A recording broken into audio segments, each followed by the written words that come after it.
Bom dia, igreja, graça e a paz do Senhor Jesus Cristo. Estamos aqui para iniciar mais um estudo dominical. Antes de iniciarmos, já prepara a tua Bíblia lá no livro de Apocalipse, capítulo 2. Nós vamos então dar início ao capítulo 2, como já viemos estudando desde domingo passado. Estudamos ali o contexto geral desse capítulo 2 e passamos agora a estudar a igreja de Éfeso. Então, antes de iniciarmos, vamos orar e agradecer a Deus. Oremos. Pai amado, Deus Todo-Poderoso, louvado, exaltado, glorificado seja o Teu nome. Pai, em nome de Jesus, te agradecemos por mais uma semana que se findou, por cada dia, cada noite, Deus, cuidado Teu representado em nossas vidas, ó Deus, por todo amor, graça, misericórdia, perdão e provisão derramado sobre nós. Fique conosco, Deus, nesta manhã de domingo, traz a luz do Teu celeste ensino, traz, ó Deus, a direção, a instrução, a iluminação do Teu Santo Espírito, a fim que, estudando Tua Palavra, Deus, possamos glorificar o Teu nome, exaltar o Teu nome e aprender mais de Ti, Pai. Fica conosco no decorrer desse estudo. Toma, ó Deus, nosso coração, nossa mente, ó Deus, nosso entendimento. E nos conduz, ó Deus, no verdadeiro aprendizado das Tuas santas, retas e sagradas Escrituras. Assim nós oramos com o perdão dos nossos pecados, em nome de Jesus. Amém. Irmãos, capítulo 2, então, ele diz assim... a igreja de Éfeso, né? Ao anjo da igreja em Éfeso escreve estas coisas, diz aquele que conserva na mão direita as 7 estrelas e que anda no meio dos 7 candeeiros de ouro. Conheço as tuas obras, tanto o teu labor como a tua perseverança, e que não podes suportar homens maus, e que pusestes à prova os que a si mesmos se declaravam apóstolos e não são, e os achastes mentirosos. E tens perseverança e suportastes provas por causa do meu nome, e não te deixastes esmorecer. Tem, porém, contra ti que abandonastes o teu primeiro amor. Lembra-te depois de onde caíste, arrepende-te e volta à prática das primeiras obras. E se não, venho a ti e moverei do seu lugar o teu candeeiro, caso não te arrependas. Tens, contudo, a teu favor que odeias as obras dos nicolaítas, as quais eu também odeio. Quem tem ouvidos, ouça e o que o Espírito diz às igrejas. Ao vencedor dar-lhe-ei que se alimente da árvore da vida, que se encontra no paraíso de Deus. Nós damos início, então, a esse capítulo 2, né, explorando aí as nuances da igreja de Éfeso, o seu contexto, onde ela estava inserida, porque essa igreja mereceu aí um cuidado especial do Senhor, né? Então agora nós passamos a estudar o trecho do texto que fala realmente, especificamente para a igreja de Éfeso. E esse texto ele está dividido em 2 partes, né? Primeiro, aliás, em 3 partes. Primeiro, as credenciais do Senhor, elas são apresentadas. Depois, os elogios do Senhor. E, por fim, as queixas do Senhor, as repreensões do Senhor, né? As repreensões em amor que o Senhor tem. Para só, então, concluir esse trecho aqui. Então, hoje a gente vai se ater nas questões dos elogios que o Senhor dá à igreja, né? E as credenciais que ele apresenta e os elogios. Na semana que vem a gente vai para as repreensões, né? Carece um pouco mais de estudo para então concluirmos essa parte da igreja de Éfeso, né? Então, primeiramente, né, o verso 1. Ao anjo da igreja em Éfeso escreve estas coisas, diz aquele que conserva na mão direita as 7 estrelas e anda no meio dos 7 candeeiros, né? O verso 1 ali. Então esse verso 1, a revelação que é dada a João, para João transmitir à igreja de Éfeso, ela visava e não só a igreja de Éfeso, é claro, mas hoje também toda a comunidade cristã, mas especificamente para Éfeso nesta época em que foi escrita, né? Então ela tem esse seu particular para a igreja de Éfeso, mas hoje também abrange toda a igreja cristã, né? Podemos então discernir essa verdade nas ênfases que são mencionadas pelo Senhor nesse trecho, né? Ele diz assim: quem tem ouvidos, ouça o que o Espírito diz às igrejas, né? Às igrejas, né? Então há uma amplitude. O Senhor está falando para Éfeso, mas também fala às igrejas. Então essa credencial, ela vem também do Senhor Jesus, explícita aqui no verso 1 e no verso no verso 1, parte 1 e parte 2, parte A e B, né? Na parte A, né, ao anjo da igreja, alguns comentaristas, né, vão dizer ali algo específico sobre anjos, né? Então, primeiro, o que a gente entende nesse texto aqui? Que Jesus é o soberano, o rei dos reis, o Senhor dos senhores, né? Ele traz nas suas mãos 7 estrelas, numa referência à liderança espiritual, né? Ele mesmo se constitui e mantém a igreja, como a gente vê lá em Apocalipse 20, né? Quanto ao mistério das 7 estrelas que vistas na mão direita e aos 7 candeeiros de ouro, as 7 estrelas são os anjos das 7 igrejas, e os 7 candeeiros são as igrejas, né? Aqui na carta, né, de Apocalipse, né, no livro de Apocalipse, há essa menção aí de anjos e de igrejas e estrelas, né? Alguns comentaristas, ao escreverem, né, por exemplo, o comentário bíblico Vida Nova, ele diz que o seguinte para esse trecho: alguns acham que os anjos representam os pastores das igrejas, né? Então esse comentarista, esse comentário bíblico, ele vai dizer que o anjo da igreja propõe aí a explicação de que seriam os líderes da igreja, segundo o comentário bíblico Vida Nova, né? A Bíblia de Genebra, né, que a gente tanto ama estudar ela diz assim, a Bíblia de Estudo de Genebra, no seu comentário, ela vai dizer que os anjos da igreja, né, mesmo que alguns acham que os anjos representam pastores das igrejas, né, mas de maneira mais plausível é entender os anjos das igrejas como igrejas em relação ao Senhor exaltado, né? Então a Bíblia de Estudo de Genebra, né? Então ela coloca essa proeminência dos anjos no Apocalipse para apoiar essa hipótese de que a igreja o anjo da igreja é uma relação ao Cristo exaltado, né?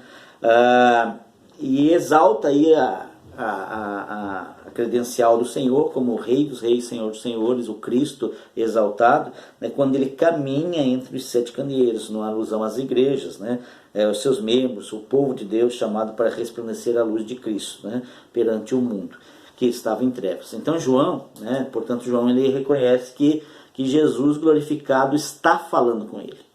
Então ele dá essa credencial do Cristo, ele apresenta o Cristo, que Jesus está falando com ele enquanto caminha entre as igrejas, né? Assim também o Senhor se revela a nós no nosso mundo como o nosso mediador, né? Ele está agindo na igreja e através da igreja e com a igreja continua agindo dessa maneira, né? Então nesse verso primeiro é apresentado a credencial do Senhor, é aquele que caminha entre as igrejas, aquele que sustenta as igrejas, aquele que tem toda a proeminência como o Senhor da igreja, né?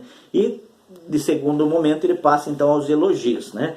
Conheço as tuas obras, tanto o teu labor como a tua perseverança, que não pode suportar os homens maus, que pusesse a provas os que a si mesmos se declararam apóstolos e não são, e os chamasses mentirosos. Tem perseverança e suportasse as provas por causa do meu nome, e não te deixasse esmorecer.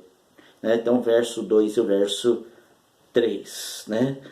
Verso 6, tens contudo o teu favor, que odeia as obras dos nicolaítas, quais eu também odeio. E depois ele termina, quem tem ouvidos, ouça o que o Espírito diz às igrejas. Né? O vencedor dar-lhe que se alimente da árvore da vida, que se encontra no paraíso de Deus. Né? Então vamos primeiro nessa parte aí dos elogios. Né? Desde o início, aqueles irmãos lá, eles tiveram que enfrentar lutas, desafios, superar desavenças entre si, resistir à sedição, e também ao secularismo, a sedução também do que o secularismo trazia, as perseguições do paganismo e o pior de tudo, eles tiveram que combater as ardilosas investidas dos falsos mestres, dos falsos profetas, dos falsos apóstolos. Eles tinham que resistir a isso. Então nesse ponto o Senhor condensa as suas palavras e elogia esses irmãos da igreja de Éfeso, dizendo assim: pois suportaram as mais duras provas, né? E não desanimaram. Então o Senhor ele vê essas virtudes na igreja. Então primeiro ele diz assim: o Senhor elogia as obras de vida e de devoção, do empenho deles em está caminhando nas boas obras. O Senhor também elogia o trabalho, né, o compromisso que eles têm com o Evangelho, empenhar-se por divulgar, pregar o Evangelho a toda a Ásia e além da Ásia também, né? Outro elogio que cabe aqui, né? Jesus fala, a tua perseverança. Seguiram a Cristo no contexto de perseguição política, religiosa, cultural, que não era uma tarefa fácil naquela época, né? Requeria deles muita paciência, persistência, constância, esperança, né? Fé. Então eles resistiram. E quantas nações têm sucumbido? Quantas igrejas, quantos cristãos têm sucumbido à perseguição política, à perseguição religiosa, à perseguição cultural, à perseguição secular, à perseguição midiática que a gente está tendo nesses dias atuais, né? Então, resistir à igreja, resistir aos ataques é trabalho da igreja. E nós, como igreja, hoje temos que resistir também aos ataques que estamos sofrendo. Sofrendo ataques como igreja, sofrendo ataques como família, sofrendo ataques como em defesa do gênero homem e mulher, que é pregado na Bíblia, da família, tendo pai e mãe e seus filhos, né? Então estamos sendo atacados politicamente, religiosamente, culturalmente, em todas as esferas estamos sendo atacados. Então aquela igreja ela foi vitoriosa, ela foi perseverante a esses ataques. Nós somos chamados a isso também, né? Seguiram também, né, seguindo as palavras do Senhor, a tua repulsa aos homens maus. A igreja tinha repulsa pelos falsos profetas, né? Aos ímpios, aos falsos mestres, aqueles que exaltavam a si mesmo, aqueles que tentavam corromper a fé deles, né? Gente que misturava o evangelho verdadeiro a um misticismo, a filosofias tão presentes na era grega, induzindo muitos até mesmo ao asceticismo e à libertinagem. Então muitos usavam desse falso evangelho misturado com misticismo, com filosofia, e acabavam caindo no pecado e na libertinagem. Então aquela igreja ela foi perseverante nisso, e o Senhor a elogia nisso, né? A tua aprovação aos falsos profetas. Eles colocavam à prova a doutrina que estava sendo pregada, que estava sendo ensinada, de modo que nada que fosse pregado que contrariasse as Sagradas Escrituras e a doutrina dos apóstolos, né, o Antigo Testamento e a doutrina dos apóstolos, tudo isso era rejeitado por eles, tudo isso era rejeitado. Então a igreja ela permanece fiel, né? E a fidelidade da igreja é outro assunto que o Senhor elogia, né? A despeito das perseguições, eles não perderam a fé, eles não perderam o entusiasmo, não perderam a coragem e continuavam pregando o evangelho puro, genuíno, né? Mas num determinado momento eles vão também precisar de uma correção, voltar ao primeiro amor, que é o que o Senhor diz, né? Voltar ao primeiro amor. Parece que estavam se tornando meio que apagados, meio tristonhos, quase que inertes na pregação do evangelho num determinado momento, né? E então o Senhor vem falar para eles, volta ao primeiro amor, a tudo isso que vocês estavam cultivando antes, que já foi falado aqui, tudo isso que vocês cultivaram no princípio da igreja, essa perseverança, essa fidelidade, essa aprovação àqueles que pregavam falsas doutrinas, aos falsos mestres, aos falsos apóstolos, aos falsos profetas, tudo isso, voltem para isso, que vocês estavam no caminho certo e agora vocês estão saindo para o caminho errado. Então voltem a isso, voltem porque é necessário, né? Então o Senhor fala também ali no verso 6, né? Tenho contudo a teu favor que odeio a obra dos nicolaítas, as quais eu também odeio, né? Uma heresia que se pregava naquela época, que usava a graça como desculpa para encobrir o pecado, encobrir a impureza, né?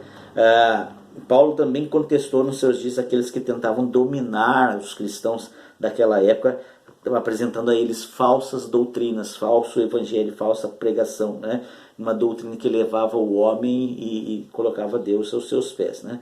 Então ali, quando o Senhor está falando com eles, nascia nos tempos de Paulo um embrião daquela seita que levava falsos mestres, falsos apóstolos, falsos profetas, que traziam para si uma exaltação do seu próprio ego, né, trazendo a eles uma elevação do seu nível de espiritualidade diante dos demais crentes, né?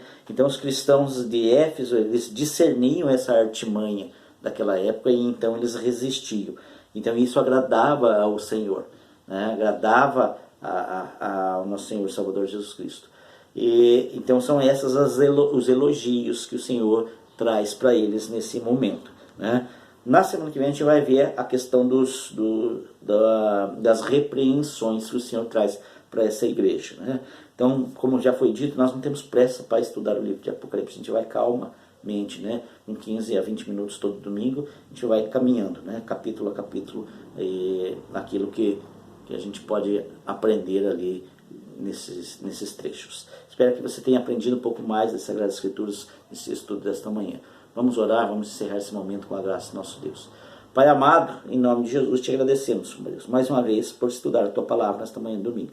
Seja conosco, ó Deus, mantenha um domingo de adoração e glorificação ao teu nome. Que logo mais à noite possamos prestar-te um culto que lhe seja agradável. Obrigado também, ó Deus, pelas pessoas que estiveram no culto desta manhã, ó Deus, louvando, bendizendo, adorando o teu nome, cantando hinos de louvor e gratidão ao teu nome. Seja conosco, Deus, para honrar, glorificar o teu nome. Assim nós queremos caminhar nos teus santos e retos caminhos. E assim te pedimos, em nome de Jesus, teu Filho, Senhor nosso, com perdão dos nossos pecados. Amém. Irmãos, que Deus os abençoe e tenham todos um bom dia, um bom domingo com a graça do nosso Senhor e Salvador Jesus Cristo. Um grande abraço.